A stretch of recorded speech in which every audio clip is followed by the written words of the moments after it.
Hinduism versus Christianity.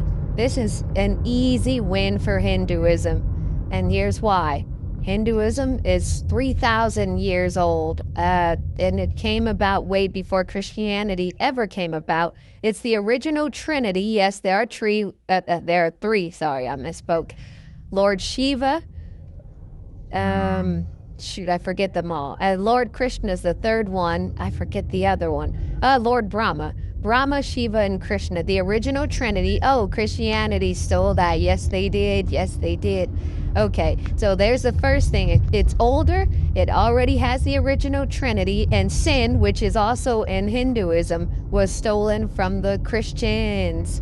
So we already have three things that point to Hinduism being true and Christianity not being true.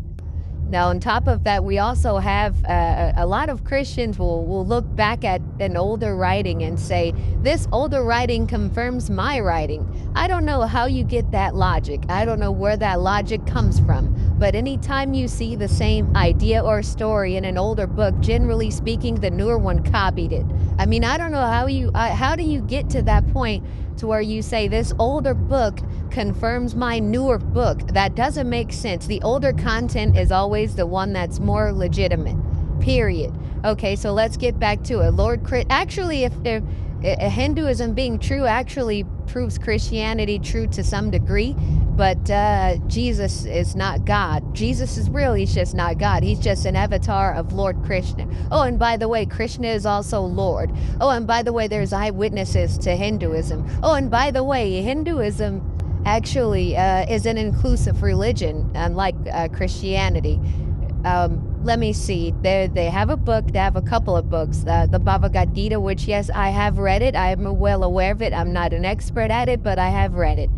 A lot of ideas parallel the Bible and the Bhagavad Gita. And, of course, the reason why that is, you want to say, oh, the Bhagavad Gita confirms the Bible. How do you get there? How did you get there? Please explain, how do you get there? Because the way I see it, anything older is going to be more legitimate no matter what. No matter what. So yes, Hinduism is more legitimate because it's older. And a lot of Christians will say, oh, the Bible stood the test of time. Well, then with that logic, then Hinduism again is more true because that book has not been changed. And it's older than the Bible, thousands of years older than the book of Genesis, thousands. 3,000 years. It is the oldest religion. So then let me make one final point in comparing these. I might do a couple, but let me see. Eyewitnesses. Yes, there are eyewitnesses. People wrote the Bhagavad Gita. People have seen Lord Krishna. So I hear Christians talk about near-death experiences. Yes, there have been people. If you do your homework, because I know it's difficult because in America, you're only going to get American information. But if you really dig hard, you can find Hindu people who have had near-death experiences and have seen Lord Krishna. This is an absolute fact. People have seen Lord Krishna in their near-death experiences. So if we're logically consistent, remember this word, logically consistent, then that would mean if near-death experiences are true, then Hinduism is true. Okay, let's see, where can we go with this? Oh, Hinduism is still in the top 5 religions. Hinduism is still strong despite they don't proselytize. So a lot of Christians like to brag about being the most popular religion. But you can't even use that argument for the simple basis that you don't even believe all of 2 billion Christians are actually true Christians. Y'all use the no true Scotsman fallacy on each other and laugh about it. This is hilarious, and again, this shows you why Christianity isn't true, and it can't be true. I mean, think about it. Mormons, Jehovah's Witnesses, I'm a former Jehovah's Witness, Pentecostals, Baptists, Catholics, y'all all do the no true Scotsman fallacy on each other. It's like you're literally proving my point here. But yeah, again, like you don't see this in Hinduism. Like again, though, Hinduism doesn't proselytize, and they still are. Like, think about it. Just think about how amazing it is to still be towards the top and don't try to convert.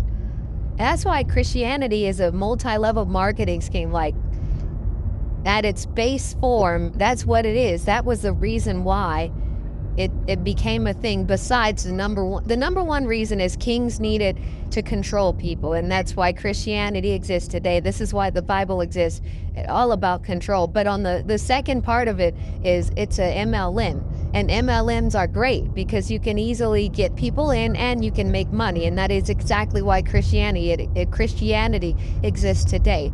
And now Hinduism is not like that. They don't proselytize, but somehow they still have great numbers.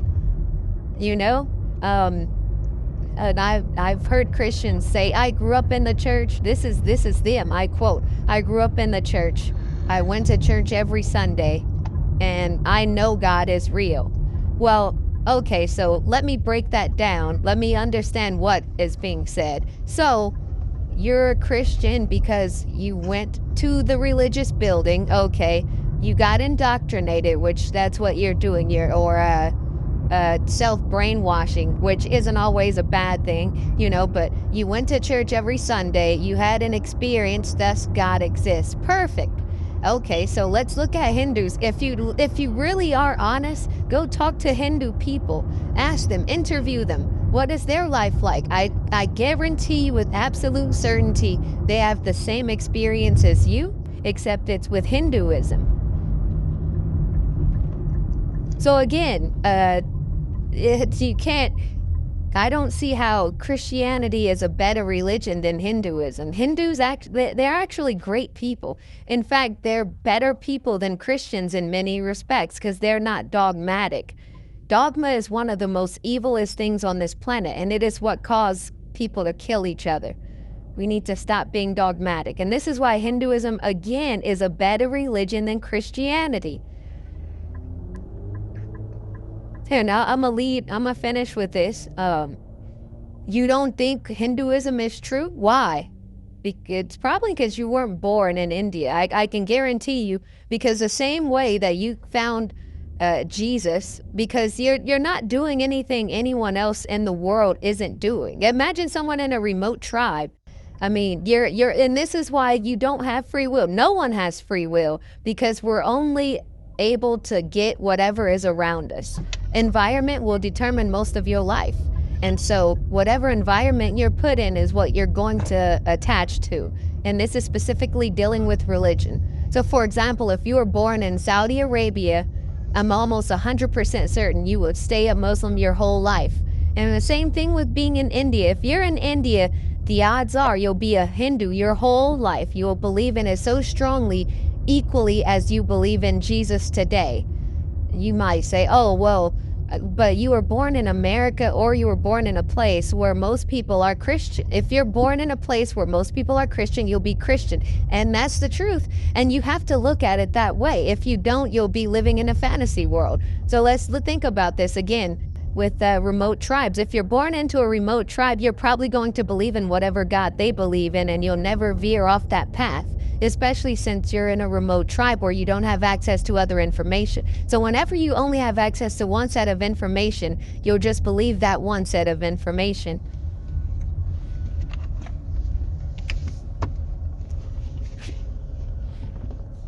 So again, I just laid it out for you. Hinduism is a better religion than Christianity. Become a Hindu and believe in Lord Krishna.